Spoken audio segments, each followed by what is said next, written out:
So prosperity consciousness, the book, came about because what we wanted to do is to put down some of the truisms that we come across, some of the ways of looking at the world. One of the key things that we talk about is functioning from this energy of no lack. And what would it be like for us to actually have in our universe this notion of no lack? We find it slightly better way of looking at things and looking at it from a sense of abundance, because when people say abundance, they think, well, I don't have abundance, so therefore I can't get there. Whereas if we start to look at things from the notion of no lack, then every little thing we do to get rid of the sense of no lack is a step in the right direction. And the sense of no lack is the same as the sense of having infinite choices and infinite possibilities. The first tool that we invite you to have is to actually see that if you have any lack in your universe, you just have to be willing to let the lack go and start looking at what would it be like to function from a sense of no lack. So when we talk about this, it's very much from the energetic sense. It's not just about having more money, because, I mean, let's face it, you know some miserable people out there. If you gave them more money, they'd still be miserable. So what if we actually didn't look at it from a money side of things, but from how we actually choose to be in the world? And a sense, and an energetic sense of no lack is one of the greatest gifts you can give yourself and the people around you. And it's interesting to know, one of the things we talk about also is, how do you know when you're functioning from this sense of lack? And so we talk about the 3 lies of scarcity, that it's amazing to know that they exist, and most people function from them most of the time. So the 3 lies of scarcity are, number 1, that you really feel that there's not enough. There's not enough time, there's not enough money, there's not enough people, there's not enough clients, there's not enough my bank account, and you could go on all day about there's not enough of, and then you just fill in the gaps. And people function from that. The second lie of scarcity, which is even more interesting, is that people then think it's really hard. Do you know how hard it is to make money? You thought it was hard this year, you wait till next year.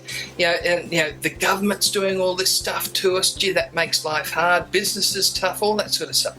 People think it is hard, whatever it is. And the media always tell us how hard it is and how much there's not enough to go around. So if you function within this reality and you buy it as real, you are going to buy into the news and information that there's not enough to go around, and there's, it's going to be so hard for you to try to make ends meet. So the first lie is there's not enough of, and then whatever it might be. And then the second lie is it's hard. But the third lie is really quite interesting because it makes the other 2 invisible. So not only is there not enough, and not only is it really hard, but guess what? That's just the way it is. That's the economy. That's the country we live in. That's the sector we're in. I mean, I'm just a spiritual person. I'm just a chiropractor. I'm just a CEO, whatever it might be. That's just the way it is, and there's nothing you can do about it, which makes the other 2 totally invisible.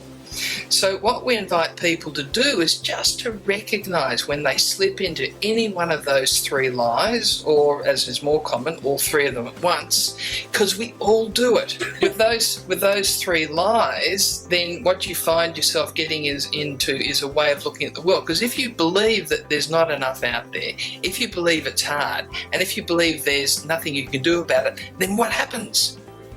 Nothing changes. And if you're just willing to look at those lies as actual lies and then turn them on their heads, what if there was plenty out there? Where is it? Who's got it? What does it look like? What if it looked totally different to what I'd already decided?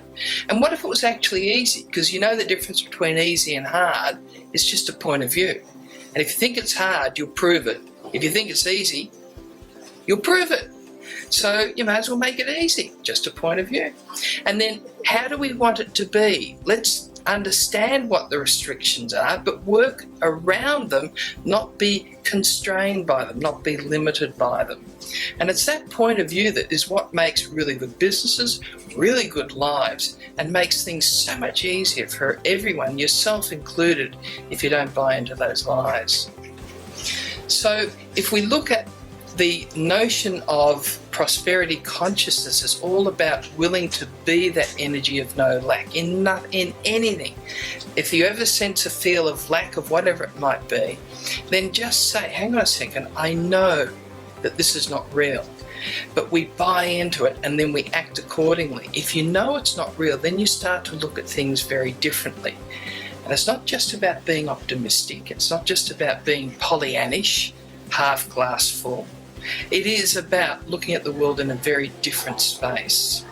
So one of the things that we encourage people to do is to start looking at these lies of scarcity and then just taking them, say, well, what if that wasn't true? Where would I need to go? Who would I need to talk to? What would I need to do different that I hadn't considered doing before? And that by itself is just going to change lives. We find this all the time. And if you stop buying the lie of this reality, the lie of scarcity, you would be able to step into what you are capable of. You'll be able to use your capacity to create and generate more money than you could even imagine. But as long as you're still buying to the lie, you're not going to be able to claim on and acknowledge your capacity that you really, really, truly have.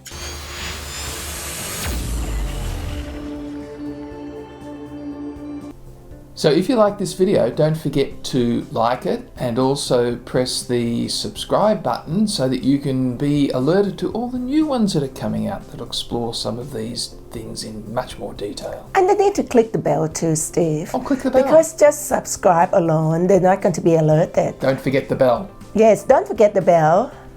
Bye for now. Bye.